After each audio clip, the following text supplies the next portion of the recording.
I'm addressing the culture, huh? Addressing the culture. I'm addressing the culture, huh? Addressing the culture. I'm addressing the culture, huh? Addressing the culture.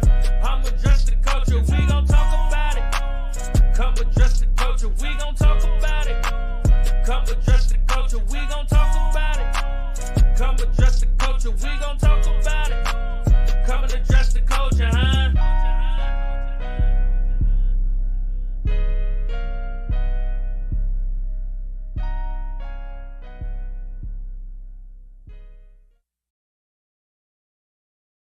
Brick by brick, you get your boy Big Wall, and you already know the vibes when you see PStock next to me. Y'all already know what we here to do. We are here to address the culture, right, P? What's going on with you, bro?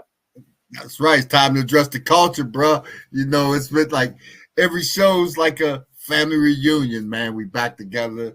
You know, we can get it out. We can talk about it. You know, we can just talk about it. There's so much happening in the culture. So we got to talk about it. And tonight's guest is, a special guest. I had him on one-on-one a few weeks ago, and I was impressed, with his music prowess and everything that he does.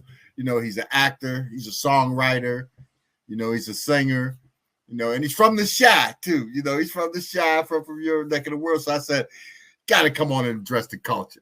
You got to come through, you got to come through and meet Big Wall and come and address the culture with us. So I felt this would be a great show to have right here.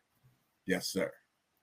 Absolutely. And I love it when it's a treat when players meet. You know what I'm saying? So when I get somebody from the crib, that's creative, that's making that's adding to the culture instead of taking away from it, like I like to say. We always want to talk to them, give them their flowers, and kind of see what they going on, what they got going on with the culture. And today's is no exception. You know what I mean? He when we talk about a jack of all trades, he's all of the above. So I'm real. I'm looking forward to talking to him. You know what I'm saying? To talk about what he got going on, as well as what he got going on in the future. So we're not gonna hold it up. Let's get to it. P, introduce our guests so we can go and bring them to the platform and let them address the culture. That's right. Coming out of the Chi, like I said, this brother, man, he brings a lot. As far as the acting, the songwriting, and the music. He has had success. His story is great. There's probably a lot of artists that have stories similar to his, but they don't have the opportunity to come out and be successful like this guy, and who understands the struggle and just don't give up on the game at all. And that's the beautiful thing about it. But tonight, without further ado, we have the one and only RJ Griffith in the house. Man. I appreciate that. Appreciate y'all having me. And see, that's the second time this introduction, bro. Look, I need you on at these shows with me because my people ain't having that. They ain't giving that. Yeah. That's what we try. Big Wall says that we try to give people to come through their flowers, and that's what it is, because you put in the work, you earn that type of intro. Absolutely. With the work you put in, and it's a beautiful thing, to have you back with Big Wall, my brother, to have you here, to come on and address the culture, so we love it. We want to have you. We want the people to they can't get enough of you. I don't want the people to stuff, that's to keep taking it in all the time until they get out to see you in person. You know what I mean? Appreciate it. Yeah. That's the way we like to make that stuff go.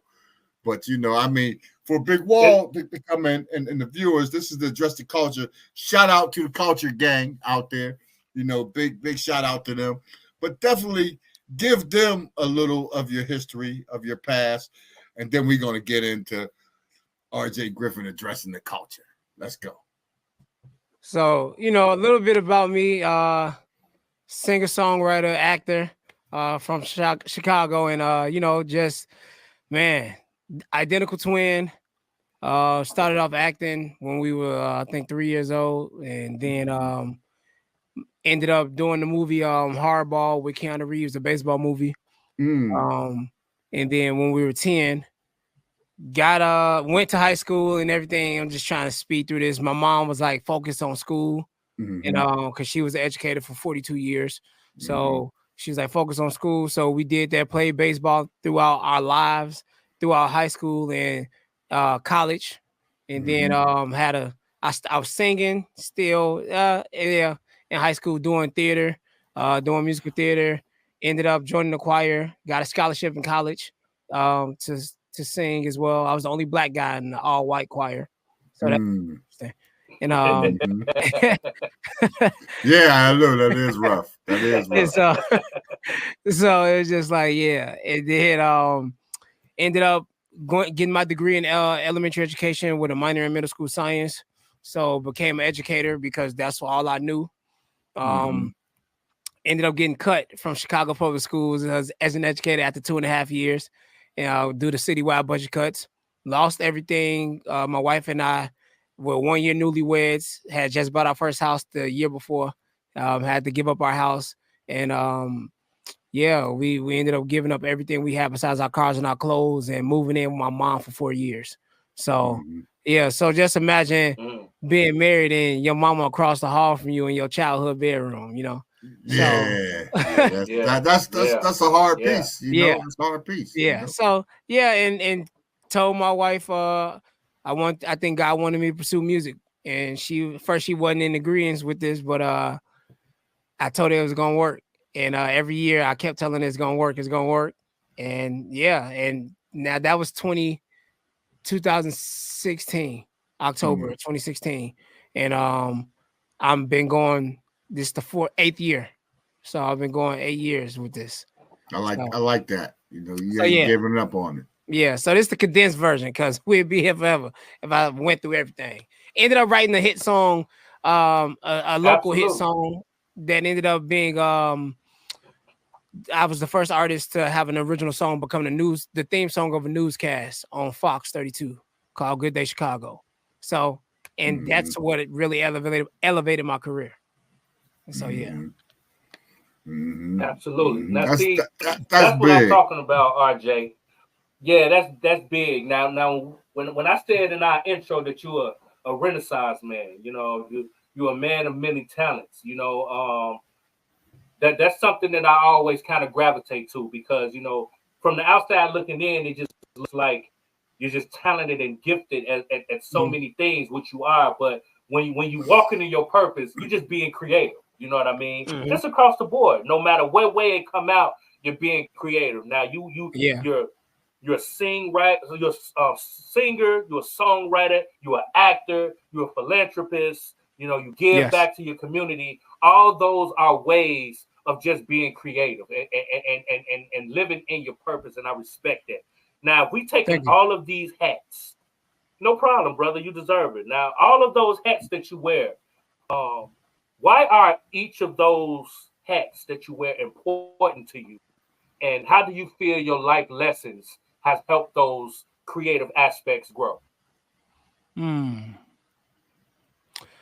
I think they're important. Well, the singing, I'm gonna start with music. Music is important to me because it's an outlet for me to express myself. And when I was in my darkest times, I literally was about to commit suicide, and something in my spirit was like, go online and start looking up beats. And I found that beat, and the lyrics that came to me were, no need to be stressed.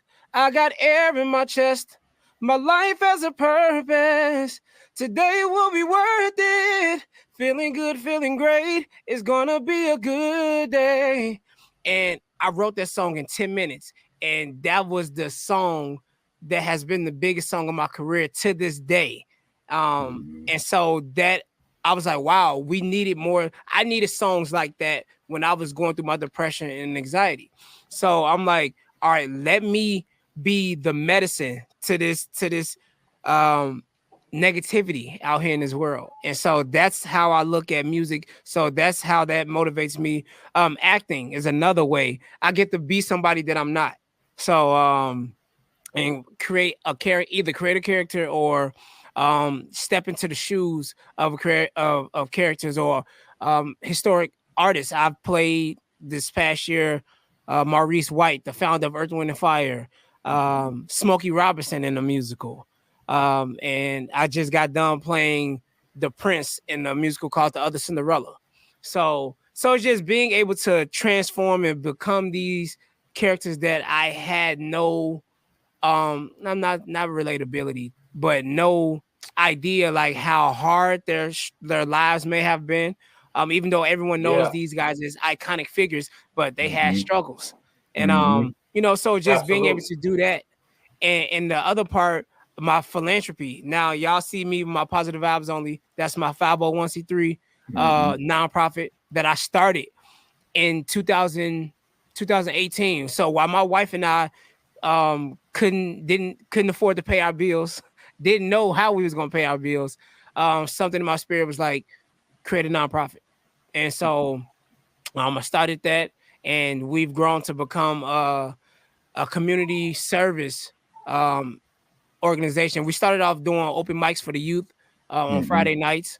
So just to keep them off the streets, because here the peak time for crime is from in between 6 p.m. and 9 p.m. on Friday nights. So I made the open mics from 6 to from 6:30 to 9:30. So parents was able to drop their kids off and go have dates and do whatever they want, and kids got to come and express themselves. And then the community was underserved because I ended up starting in my church at Family Christian Center, and then I met another pastor. I did a anti-bullying rally, and he was like, "Oh my gosh, I love your message and your what's the word I'm looking for? Your drive to help save our youth." And so he was like, "Hey, I want you to use my church for free." And I was like, "What?" And I had just met this guy. Wow. His name is Pastor Manny. That's literally we call each other world changing partners. And so since 2018, we've been doing events together, doing back to school book bag drives. Then during the pandemic, we was giving out 1,500 to 2,000 boxes of food every month. And the government shut off our supply because that's the government be on that. I don't know why, so just doing those things. And I'm self-funding this stuff, by the way. So no grants. And now we didn't know how we was going to pay our bills, but God provided. So, and now we've grown, and I'm still, we get some donations and stuff, but my wife and I self-funding now still. And, we just love to give back. And that's my biggest thing. When you don't know how you're going to pay your own bills or how you're going to provide for yourself, you still serve others, because it always comes back, pressed down and shaken together. So, and running over. It's coming back, but I'm waiting on that running over. I can taste it, so, I love seeing smiles on people's faces, the children's faces, when they get to pick out their book bag and they got all of their supplies in there and stuff. And, I think we just had our biggest one last year. We ended up, we only came probably with like 250 book bags, because they was like, they ain't gonna be that many. When I tell you, the line was like around the freaking building for this back to school drive. And so they had to go and purchase more book bags. We purchased more snacks, water. I think we gave out around 500 book bags, and we had bubble soccer, a video game truck, raffles. I have a partnership with Vans, the shoes, so they donated shoes. We gave away shoes, so it's just all of these different things, just seeing the smiles on these kids' faces. And that's, if I never made it to an astronomical level in the entertainment industry, this is what matters to me. Positive Vibes Only is my legacy, and it's going to precede me, because we're going to keep on changing lives and spreading positivity, no matter if the world wants to see it or hear it or not. So I hope I answered your question. Oh man, you definitely answered the question, man. Shouts out to you. I'm definitely gonna have to spin a block on all of that, because you dropped some jewels. But what about the songwriting aspect? Because I mentioned that as well. when it comes to the songwriting, because you know that's a whole nother level when we're talking about being creative. So how does that process affect you in your process just to maintain throughout life?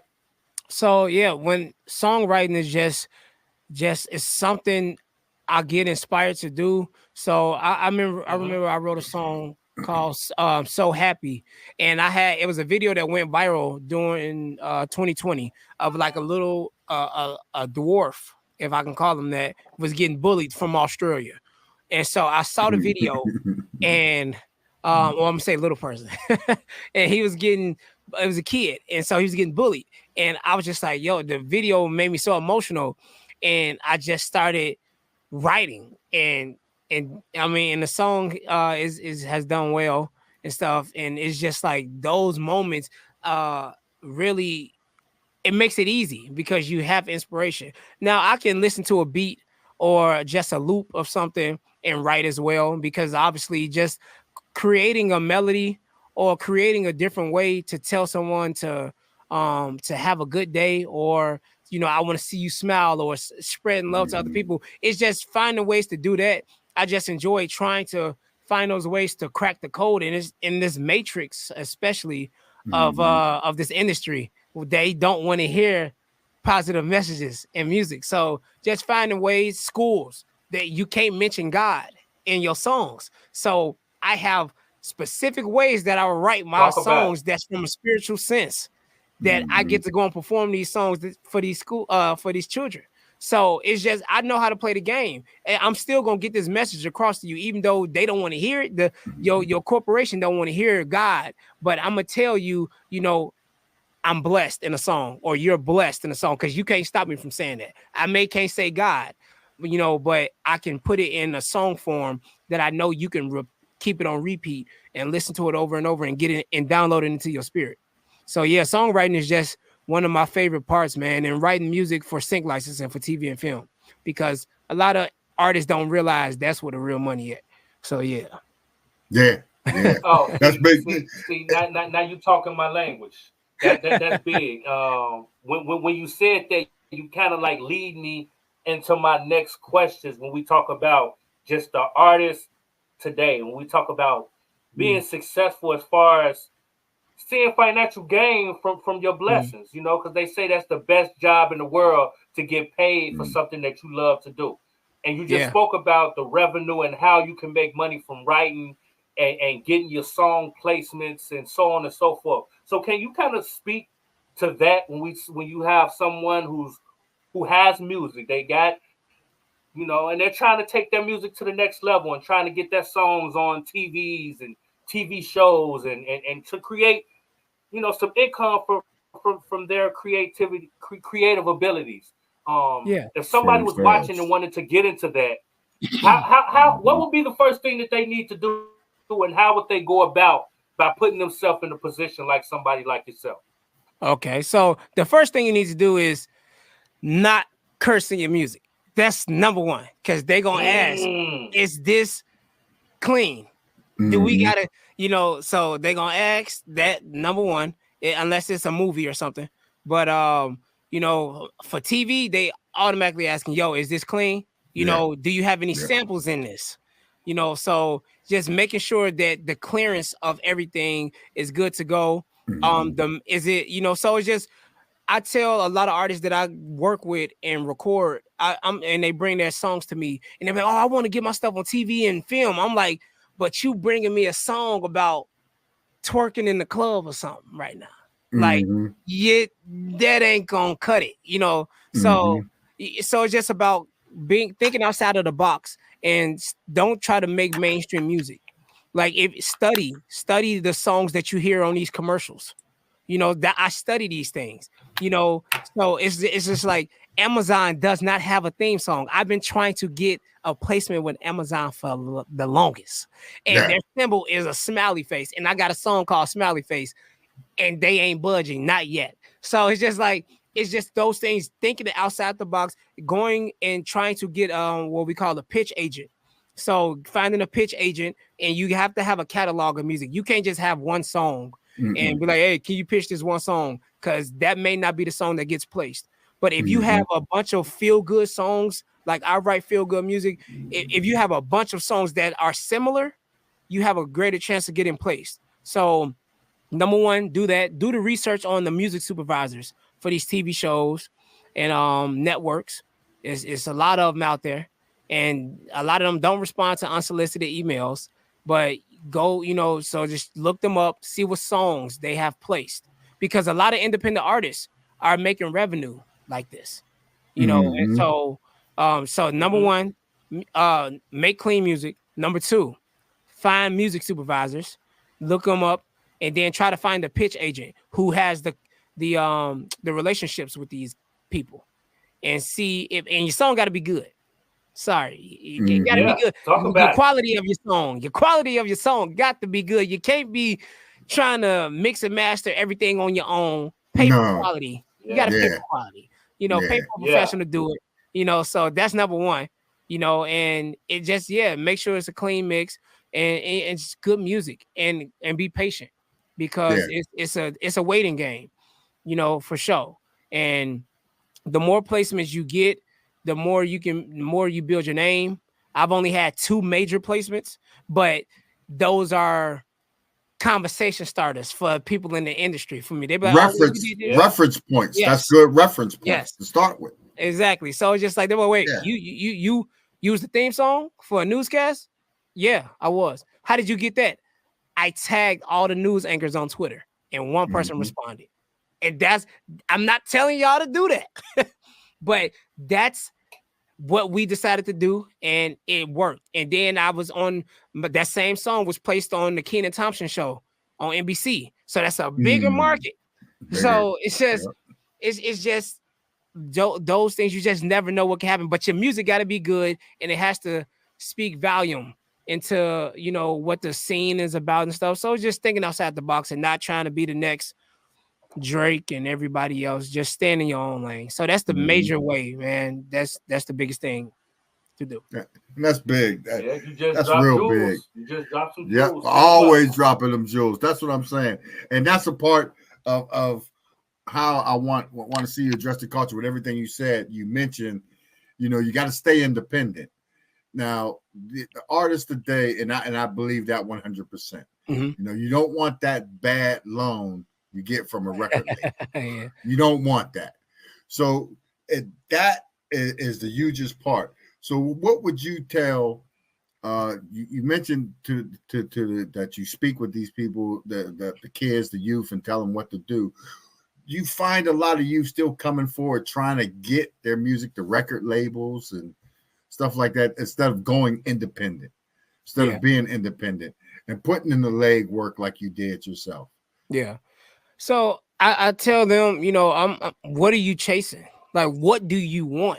Because so many people don't know that if it's, let's say, I think they say industry standard is like $150,000 to break a record, to really promote a record.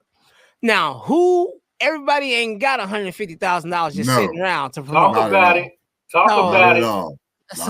So you got to get creative. So it's like, that's hitting PR, that's hitting paying social media influencers to use their songs, because people don't realize these labels are paying these people to make videos and content to this music. So it's being able to do that, paying for radio play, because it still happens. So it's just like, absolutely. It's just what are you trying to do? Do you want to be this mainstream person? Like, if that's what you want and to go for, you, by all means, if you think a major label is the way, try it, because it ain't a guarantee just because you sound to a major label that you about to pop off. No. So it's just about building. I've learned now it's just about building a fan base, and you don't need that big of a fan base to help sustain your career. So I tell a lot of up and coming artists, just create the music and put it out.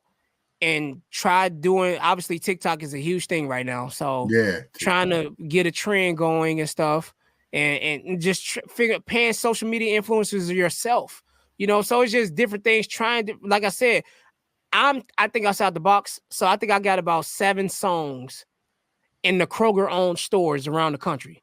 Now that's that's Ralph's, Dylan's, Food for Less, so many, it's like literally people Shazam my music all around the country. I think it's almost 3,000 stores that my six or seven songs are playing every day. So I don't care about being the biggest artist in the world. I don't. Yeah. So, and so I get about 40 Shazams a week because of this in different states and stuff. So people like, oh, I hear this song playing while I'm grocery shopping. Who is this? Blah, blah, blah. And then they discover me. I had an actor from LA a couple weeks ago discover my Christmas song. And he's like, how am I just now hearing this song? Like, and I'm like, dang, this dude done been on commercials, national commercials. So he DM'd me. It was like, yo, who are you? Like, and so then we started talking. So it's just like, you just never know. But I'm not trying to chase the biggest festivals and all of that stuff and trying to get on the major Spotify playlist. Now, if it happens, then it happens. But, I'm just thinking other ways. How can I introduce new people to my music? Outside of that, people ain't thinking about, because then people be hitting me up like, yo, how you get your music in the grocery stores? Now that company got bought out by another company and they not accepting new music right now. They kept my songs because they was deleting a whole bunch of stuff off their playlist. They kept it. So I'm like, praise God. But but I've been doing this for the last like 4 years. They've been playing my music. So it's just you have to try to figure out other ways to reach more people. So it's just finding different ways, man, and not chasing the mainstream bag, because you'll be surprised at what you got to do. You're right. To get to that next level. You're right. That mainstream bag is something else. Even look at Taylor Swift. Look at that country artist. They all out there, they're stealing their music, stealing their profits off their music. Man. So they got to remaster, remix, and redo all their music and re-release it. It's crazy because you don't know what you don't know. And they signed these contracts. I understand, because I'm sure if I was a teenager, or I'm sure in 2016, if a major label probably would have came to me for a deal after losing everything, I probably would have took it, know. So, but it's just when you know better, you do better. And Absolutely. I know how to make income from other streams, so it's like I can go and perform and get $2,500 a show with my band. No problem. Or I can go act and make more money with less time. So it's like finding ways to balance it out, because you're never going to, if you think you solely gonna get rich from streaming, you drunk. Big drunk.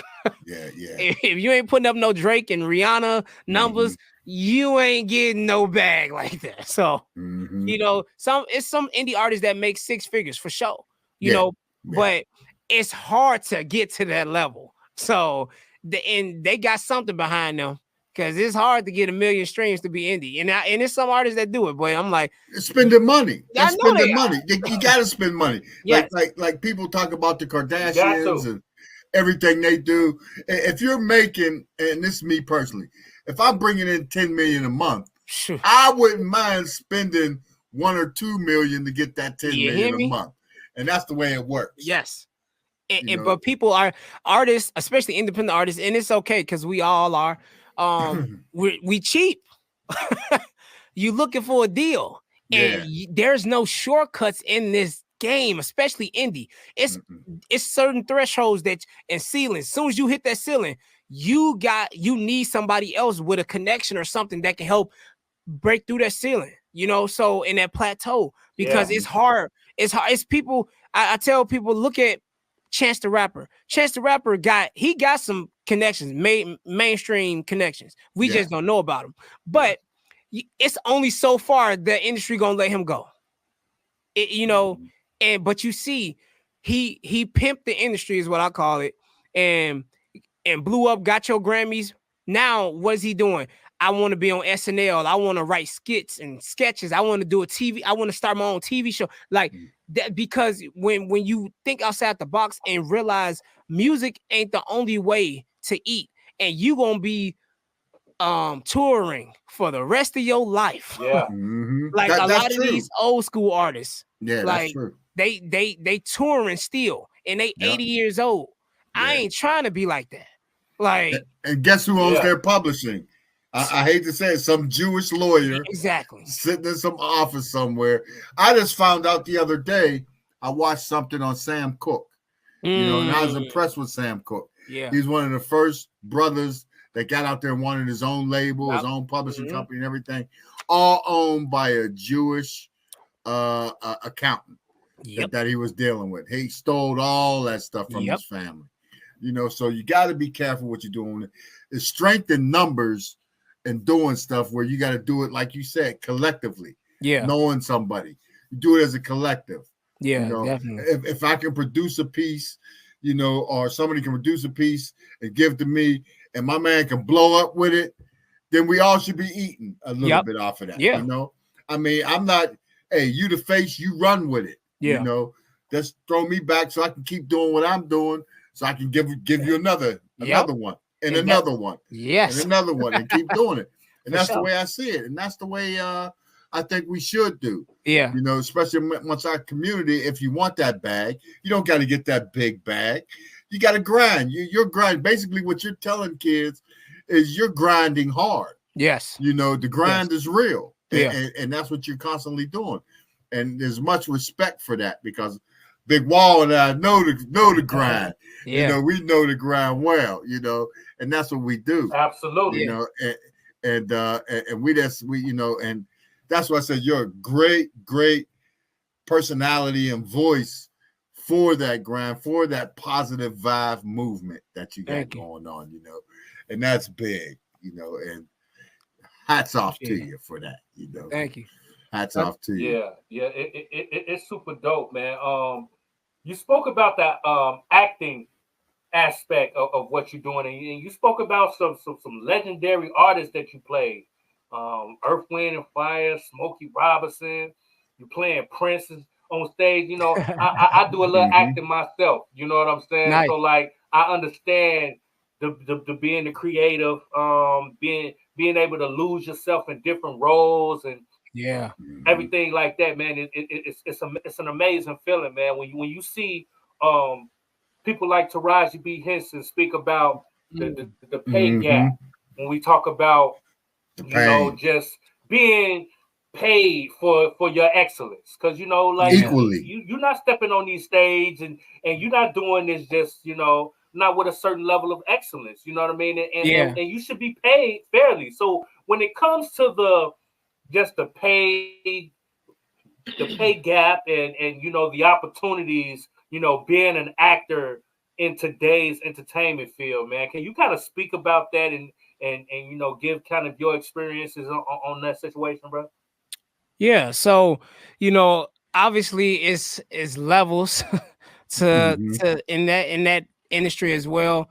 And, as I'm new because I got back into acting as an adult. So during the pandemic, I couldn't perform nowhere. So I'm like, oh snap, hold on, let me go ahead and take acting classes again. So I was like, let me get back into that bag because they were still filming stuff during the pandemic. So that's how I think. But and you have to start from the ground up. So I auditioned. I've been auditioning for Broadway stuff since 2016.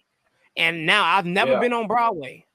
But I was auditioning just so I can get the feedback of these casting agents and stuff. Because in the very first audition I had was Book of Mormon. I got a call back on the spot because I knew my voice can get me in the door, but I can move really well. I'm not a classically trained dancer. That's where I lost that because I'm like, these dance calls was ridiculous. Debbie Allen style fame. Like, nah, that ain't me. So, right. So it's but I tell people just do what you can, and if you're in it for the money, it's no point for you to do this. Like, you do it because you love it. And opportunities come. Yes, and I auditioned for I submitted a video for the Earth, Wind and Fire musical at the Black Ensemble Theater here in Chicago, and so I submitted a tape, and then they was having in-person auditions. So I'm like, man, was my tape not good enough? I'm like, bro, I ain't going to the in-person auditions. Like, if they liked me, I'll get an email. And so Right. I was telling my best friend, and my best friend, his uncle is the late great Chadwick Boseman, Black Panther. Oh yeah. So rest in peace. Yes. Yes. And so I was just like, and I'm like, bro, I'm not going. And so they started looking at my views on YouTube. I saw my views going up, and then I got an email to come in for the callback. And so I went for the callback. But this is where we're acting and being prepared. So I started doing Zumba videos on YouTube, hip hop dancing videos on YouTube, so I can pick up on choreography. I didn't care how stupid I looked at the crib doing this. I'm like, nah, I can't go in here and embarrass myself, because I didn't been on too many Broadway auditions and callbacks dancing and looking stupid. So I'm like, nah, I'm not doing it. You know what to expect. Yes. Yeah. Yes. And so ended up booking that show and went into it. They offered me to be an understudy for the lead, and to be in the ensemble. And then first day of rehearsal. Now I went into it.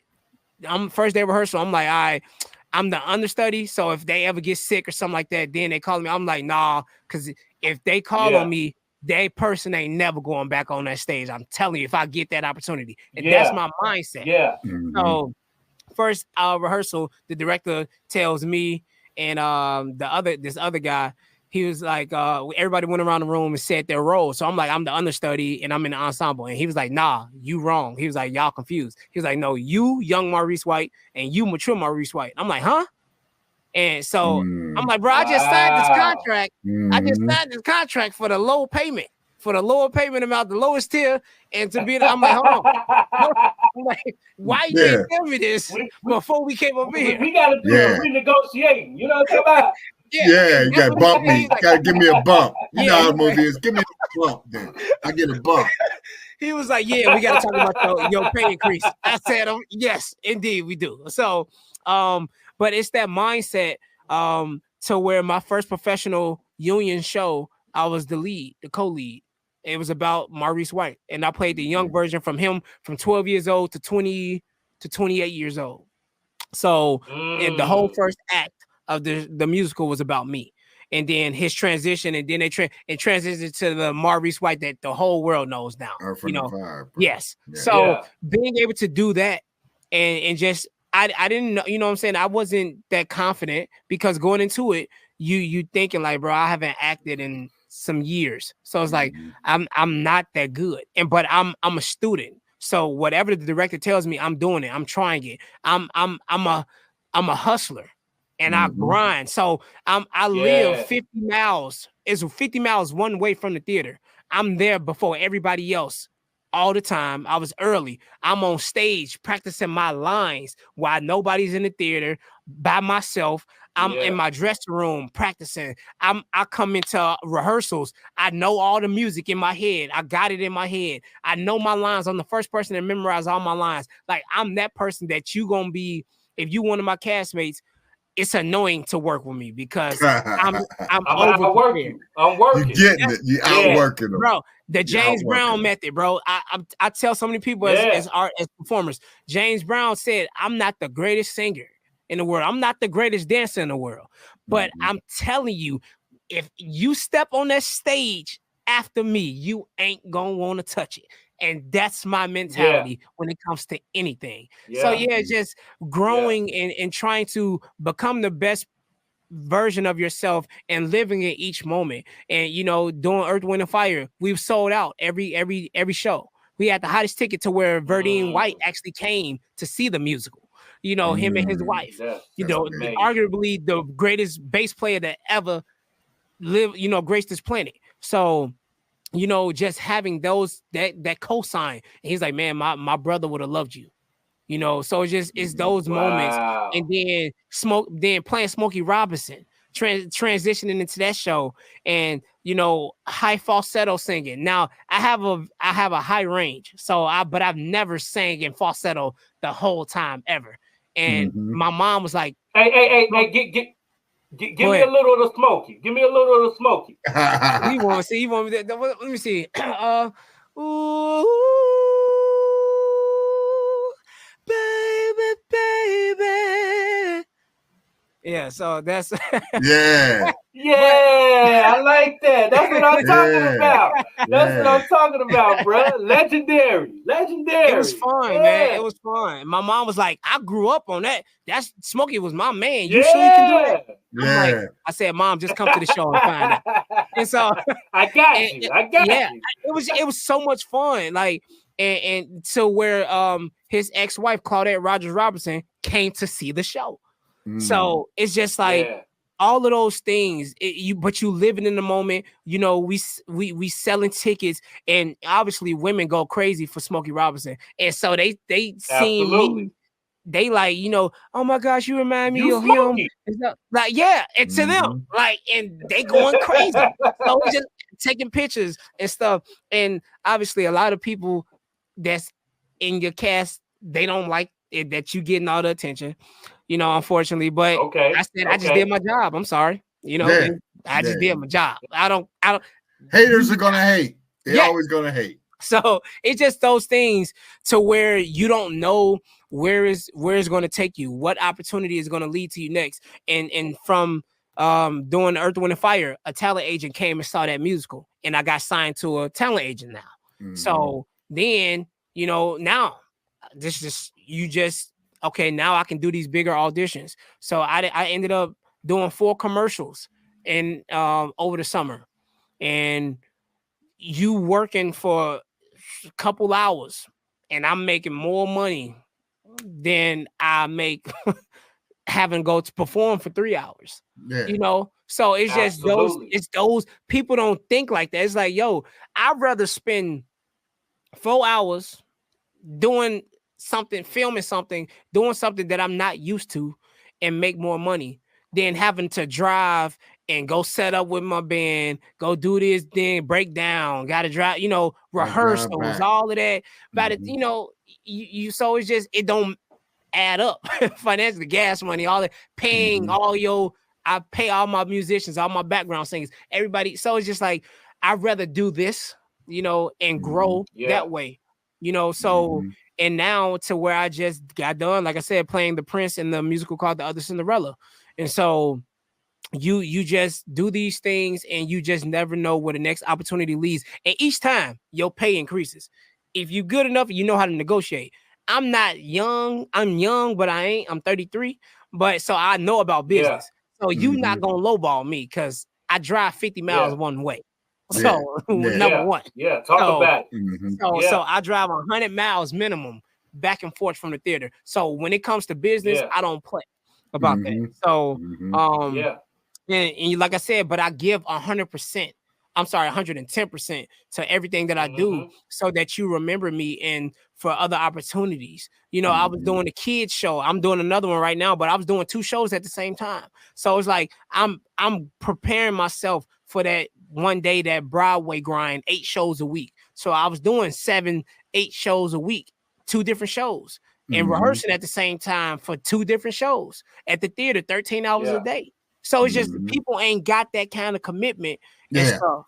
And that's what I'm saying. So now, since the last time I talked to you, PStock, I told you I was waiting for some other stuff. So like, you know, I had a 3rd callback for a musical for the biggest show I've had.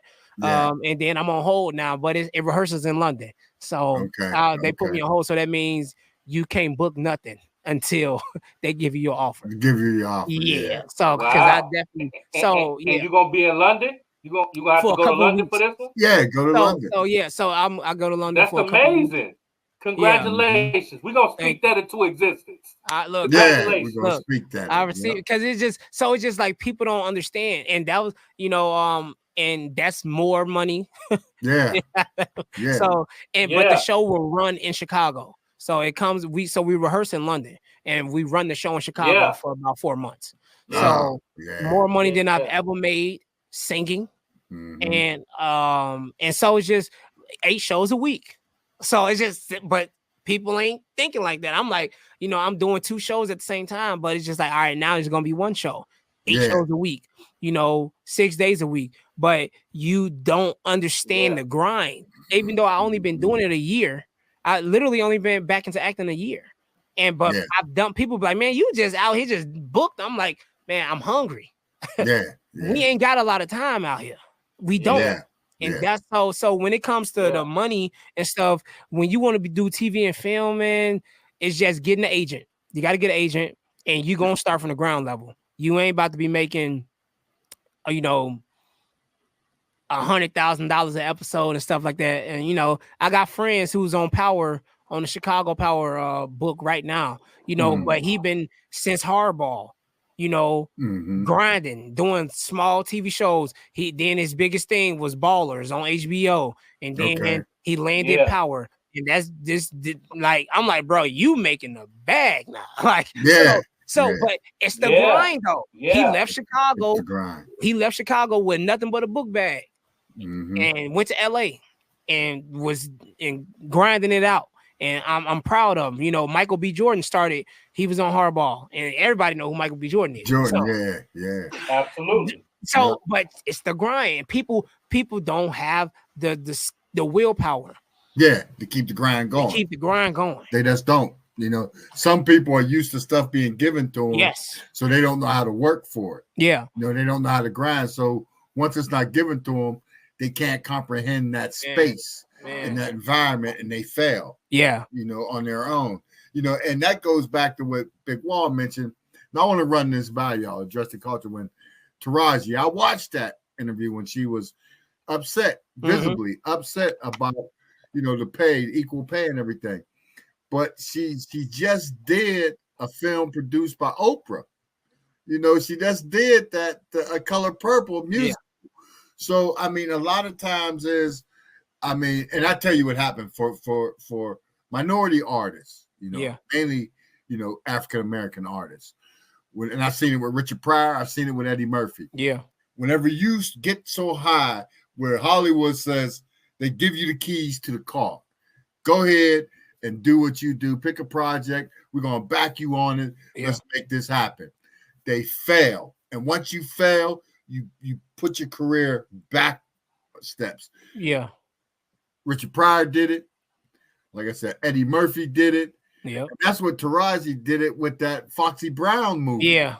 Came out with that. That went backwards. Yeah. He wasn't making money. It didn't make money. You're not a draw, so you don't get that kind of money that you think you're going to get. Yeah. Would you agree with that? I think she's worth, I'm not saying she don't work hard. No, that's not her ethic, because she does. I think she's worth that. I'm not saying that she has never gotten it, because I think she has a $500,000 salary from a film or something like that. I'm sure, but Perry paid her the biggest check. Yeah. So and I think on Empire she was making, I think it said like $250,000 an episode or something like that. Yeah. I can't remember. I know Terrence Howard was making a little bit more, but I think she's a better actor than Terrence Howard, but Terrence Howard has more credits though. Well, she was Grammy nominated, right? In the film. So I think she's. Yeah, she was Oscar nominated. I believe she got an Oscar nominated. Yeah, Oscar nominated. That's what I meant. Oscar. She was nominated for an Oscar. Yeah. I think I think it's time for her to get paid her worth. I do. Now, what that number is to her, I don't know, but I felt that though, because I'm like, I understand that. She may not be Angela Bassett or something like that, but I think from everything that she's done, I think she's deserving. She's going to have to start selecting those type of roles. Yes. Putting herself, you can't do the baby boys no more if you try to get out. Yes. You can't do the hood movies no more. Because you're not going to get even The Color Purple, great movie, great musical. Oprah ain't paying her what she probably wanted. So again, you want to do stuff for your people. You don't want to seem like you're turning your back on them. But if you want that bread, if you want that bag, you're gonna have to start getting those roles. Whether they're supporting roles in the Jason Bourne movie, man, look. or Mission Impossible, like what's her name, Paula Patton. Yeah, she getting her bread, she getting her bag. Yeah, so you gotta step up. You gotta reach for roles and audition and do like you do. You gotta put the work in. Yeah. She got to do her research and show up knowing like she could carry that part. Yeah. Not take herself out from being that hood singer, from being that, that hood chick, which she been cast as. Yeah. Typecast. No, typecasted. And she's an incredible actress. I love her. And I hopefully now me too. After Color Purple, she's selecting. I'm sure she's selecting. Being selective. With roles, but like you're not going to see. A lot of, yeah. She been doing a lot of good movies. You know what I mean? And she should get paid. She has reached the point where she should be getting paid. After her Oscar nomination, she should have been demanding that. But see, that's why she fired her team. Because she was like, y'all dropped the ball. Like, why am I like what? Yeah. So and I understand and that's another thing with this stuff. Your team is important, and people, it's not because I try not to be such a a-hole. I'm not an a-hole with my people, but this is business at the end of the day. So it's just like my name is my name. People coming to see RJ Griffith, and our band is called So Diverse, but the first name is who? RJ Griffith. How did we get in this room? Because of all the work I've been putting in. So if y'all embarrass me out here, no, like you're fired. My MD, you gotta do it, look, bro. My MD knows, like he talks and takes care of the band for me. Cause for real. So, but people don't think like that. People don't think because it's like if you in this position where I'm paying for you, and I'm not at the point where I'm able to pay for their yearly salaries and paying for their life. But it's like if I'm paying you and my livelihood depends on you, I'm going to do everything I can to make sure that you win. Because I know when you win, we win. But people don't think like that. And her team fumbled that bag so bogus. And she should have. I don't know if she's with CCA or wherever she's with now. She got to get with them, and she got to put herself in position. Now on that point, I want to address the culture on something else. I want y'all opinions. I want to hear this. I know recently the Cat Williams interview. How do you feel about that? Did you watch the interview? Yes. Did you see it? And I did as well. And I'm a fan of Shannon Sharp too, so I watch Shay. Yeah, but absolutely. The Cat Williams interview. How do you feel about that? How do you feel about Cedric the Entertainer stealing the jokes and and all that stuff that happens and him coming out with it? I have a lot of respect for Cat because Cat came through he had a hard life. Yeah. He came up through the grind to get where he's at. And he even sat there and told you. So he puts in that work. Yeah. And what's my man's name off the radio show? Ricky Smiley. Ricky Smiley. How do you make that feel about you? Yeah. Bro, I'm like, I when I watched the interview, I was just like, bro. I mean, he was saying so much stuff that we be feeling it. Like, I know being in the industry, I feel that way. I'm like, bro, these people ain't no way. They doing, like I said, some stuff, some degrading things to get to where they are. Yeah. And so when he said that, for a little piece of change, man, for real. When they flash that bag in their faces, and you think you work hard, and they be like, how hard do you really want to work? And then the Diddy effect. The Diddy effect, I call it. And I be like, if that happened to me, I'm like, I don't want to work that hard. I'm cool. So, but I just felt like he exposed a lot. He did. He and now more and more, I think big wigs in the industry are going to start getting exposed, and it needs to, man. It's just like it's too many gatekeepers out here. First off, to where, it's to where we up and coming artists or independent artists or lower tier actors or entertainers cannot reach a certain level because we ain't willing to sell out for this. Like that's not fair, like at all. Like, so I'm glad that he exposed a lot of stuff. And obviously he got skeletons in his closet, but he talks about his skeletons. So he like, if you want to have a conversation, let's have a conversation. And I do agree. I think Cedric the Entertainer stole that joke. Because you see, everybody is responding back, but ain't nobody calling him a liar. Wow. Yeah, nobody's calling him a liar.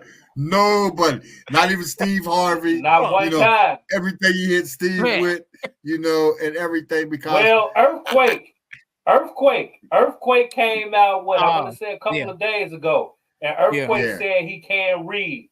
He said Earthquake was illiterate. You know what I mean? Yeah. And I think it's some people that's coming out that's going against what he said, but you know what they said, where smoke is fire. A hit dog will holler. Yeah. So, you know, I think it's a lot of truth in what he said, but it may be some things that's not true. But he's looking at it from from his standpoint and his viewpoint. But I definitely believe it's a lot of truth in what he said. And I feel like in 2024 is the year of the reckoning. Where a lot of things are coming to the light. Where a lot of things that were swept under the rug that people used to get away with. Them skeletons gonna start falling out. Not being the body's starting to rise to the top, and they finding the bones in the closets. You know what I mean? Because nowadays people want to be more transparent. You know what I mean? And I think it's because of social media, the platforms with the celebrities. Everybody wants to really know who you are, what you about, your viewpoint, your stance, everything. So I think the way the world is now, just as a society, is more about transparency. So I like you said, I think it's going to be a whole lot of it, with the Me Too situation. A lot of people who have done a lot of bad things. Diddy caught in that. Diddy caught in that. So I think it's just going to be across the board. You know what I mean? Yeah. So I just think that's one of them things, man. So I think somebody like yourself who keep God first, like you say, you can't tell me I can't speak about God, but I can't say you're not going to be blessed. I'm going to say you're going to be blessed. And if you know, and the fact that you keeping that first and you allowing your talent to speak for itself and not allowing the industry to dictate to force you dictate or how you move based off of making money or being famous or whatever. You keeping that true to your heart, man. That's a blessing. There's a limitation about you, man. To what you're gonna do to get that bag. You said what you say? Yeah. There's a limitation to what you're gonna do and like to get that bag. Yeah, most definitely. Yeah. It's just one of them things. And that kind of leads me into my next question, RJ. If you could go back and give younger you some advice, what would you tell yourself, man?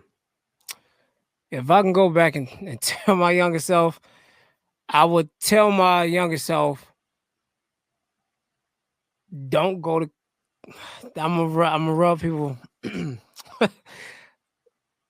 Don't go to college to play baseball. That's what I would have told myself.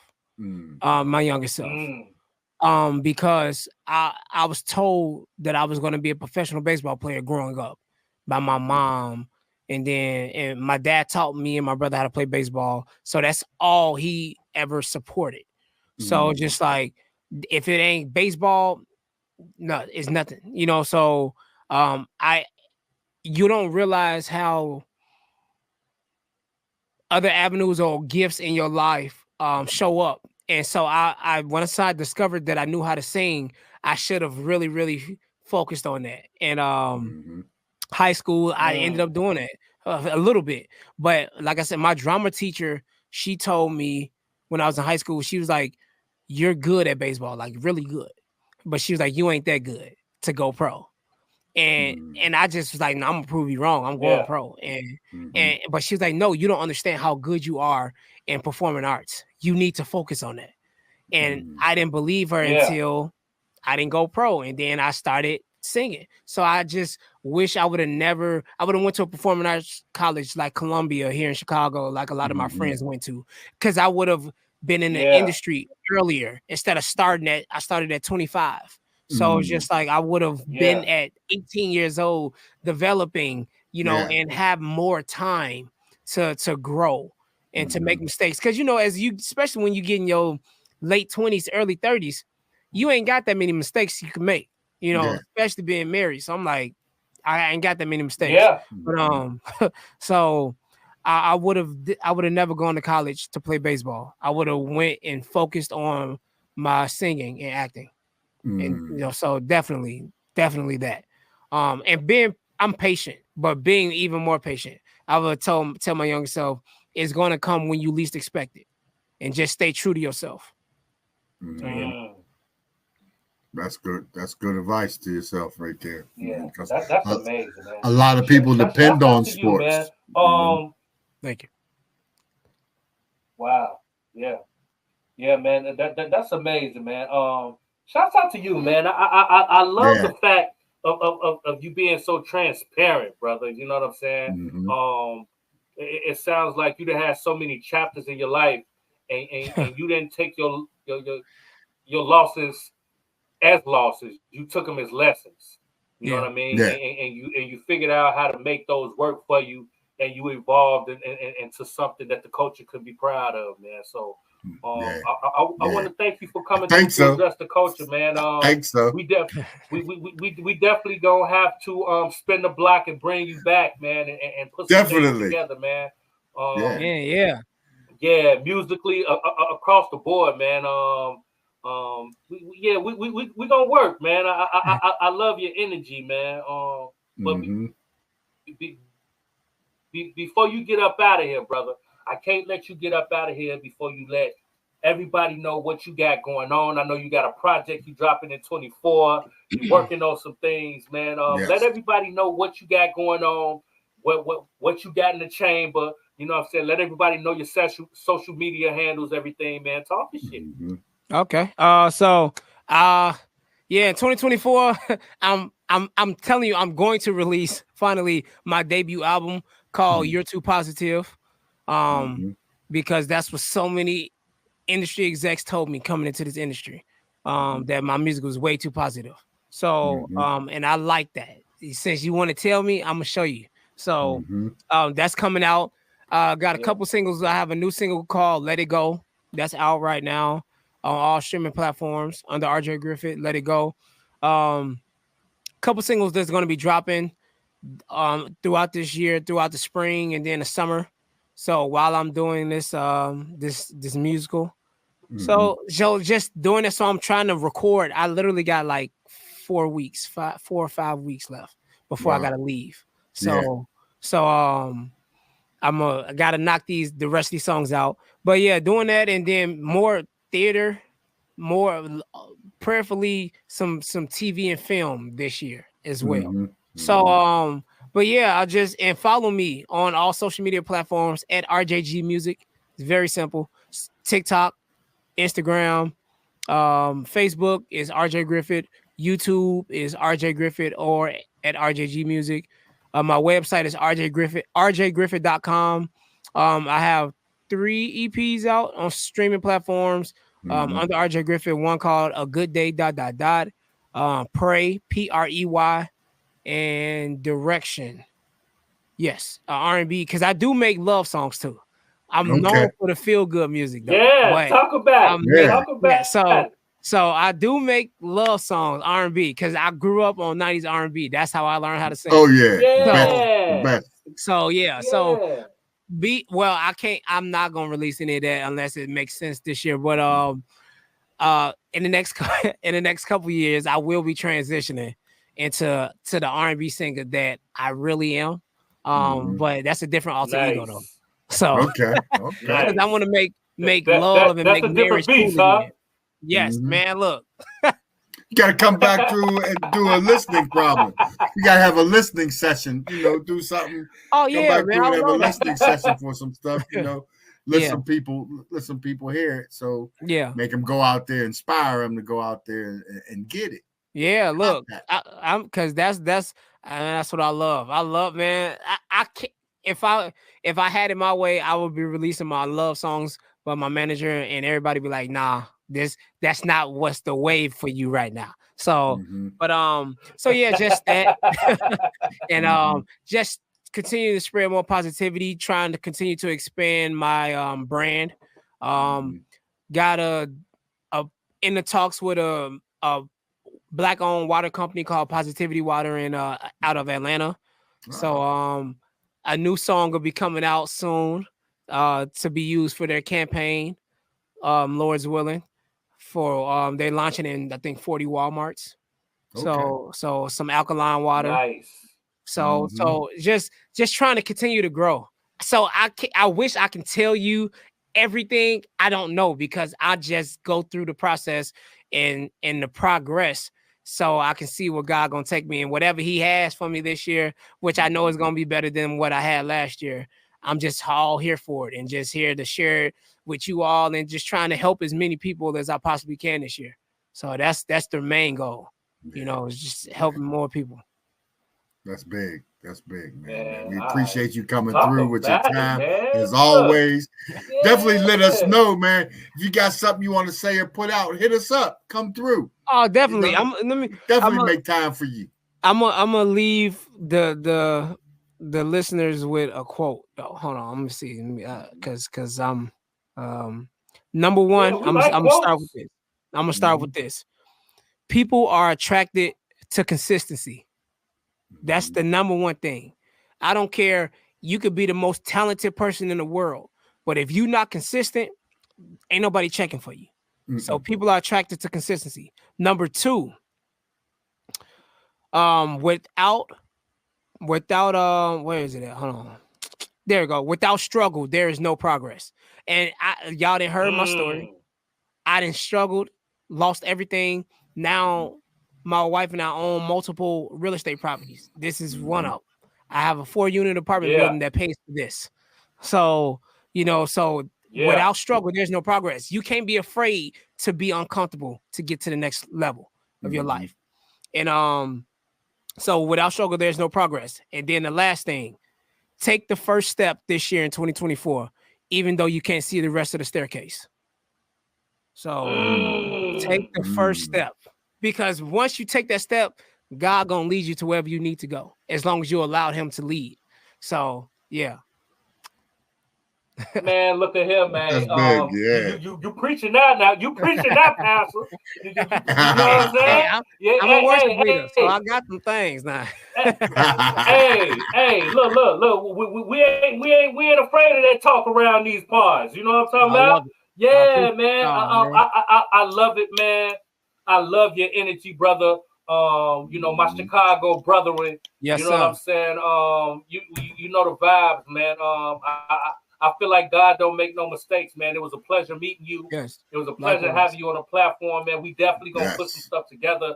We got some movies and stuff we working on, man. I might need you to come spin the block, hop in some of these movies. We got some stuff working, man. So and I'm all a part.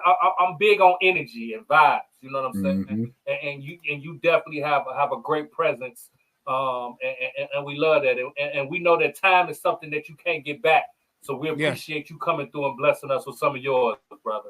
For man, real. Thank y'all, man. I appreciate you for having me, man. Nice meeting you, Big Wall, and PStock. Now we family now. I can't wait to get back, cause man, I'll be happy to talk about now. Gotta come back for the reunion. That's right. Gotta come back. And then anything I can do to help. My videographer directs feature films and stuff like that. So I would love to connect y'all with him. Really well-connected guy in the industry. So any way that I can reciprocate anything, bro. Like I said, when somebody win, we all win, and that's how we look at stuff around here. So absolutely, and that's good. And you know what, brother? It's amazing that you said that. I don't mean to cut you off, Pete, but it was something that he said. A lot of people do not have that mentality. They look at it as, if I win, it takes something from you. I have always been a type of person. If we a team, I don't have to be the person in front. If the person on my team is winning, I'm winning. If he hit the championship shot, I'm gonna get a ring too. You understand? And people don't think like that. They think if they're not the one hitting the shot, it don't count. And that is not the world we live in. And I love to meet people who think like that, because it's not about you. It's about us as a team moving to reach a common goal, man. So shouts out to you, man. I love that. Appreciate it, man. Thank y'all so much for having me, man. Man, Love it, man. We love it. You already know. Now we don't when we end the show, don't leave because we got some stuff to talk to you about. So stay right there and we will tap back into you. You know what I'm saying? So just stay. We're gonna put you in the green room and we're gonna spin the block and we're gonna be right back with you. All right? Sounds good. All right. I appreciate that. You already know the vibes. So look, now that's what I'm talking about right there, Pete. You know what I'm saying? We got somebody, you know what I'm saying, like RJ who come through and blesses us with so many jewels and gives us so much energy. You know what I'm saying? How his career started from making movies to being an athlete. To coming back to his passion, to going through trials and tribulation. He spoke about real estate, educating, being a charitable, giving back to his community. It's the drought on people like that. Yeah, man, and that's what the community needs, man, and that's how you come through and address the culture, right, Pete? That's how you do it. That's why I said I had to get RJ with Big Wall. And that's that energy. It's like two atoms coming together from that Midwest vibe in Chicago, and just boom, blowing it up right there. So and creating. So I had to do it. I had to do it, and and I love doing it. I love connecting, and everything. That's what we do. That's what we're about. We're about this platform for people to put out there that what we always say: news you can use, information that can help you succeed, by our guests that we bring on and we talk to, so we hope everybody takes something away from this and can grow with it, especially the youth. Absolutely. Especially the youth. Absolutely. And he dropped a whole lot of jewels. So if there's some stuff that you want to know about that he spoke about, rewind this, go back, because he definitely dropped some jewels and different ways to help you move your career forward. You know what I'm saying? So y'all already know the vibes. Until next time, it's your boy Big Wall. I'm your man PStock.